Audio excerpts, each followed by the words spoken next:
So you need to have your sensor replaced. Not a problem. You can now request a sensor replacement online at diabetes.shop. If you haven't created an account yet, no worries. You can do that by visiting www.diabetes.shop. Once you've signed in, select Request Replacements. When you get to that replacement page, choose Sensor Replacement Request. You'll then get asked a series of questions to help us determine why you actually need a sensor replacement. When possible, though, have your sensor information, such as your lot number, ready. You can find this information on the sensor packaging.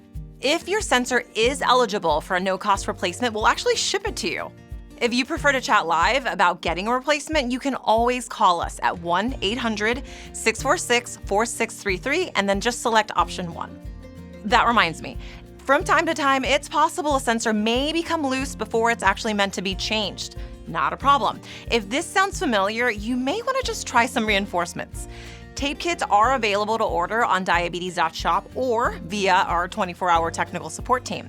Once you receive it, consider reaching out to your healthcare provider or even your Medtronic trainer for tips and tricks on how to use it. Every little bit of support helps, and we're happy to provide it whenever you need it. Hasta luego!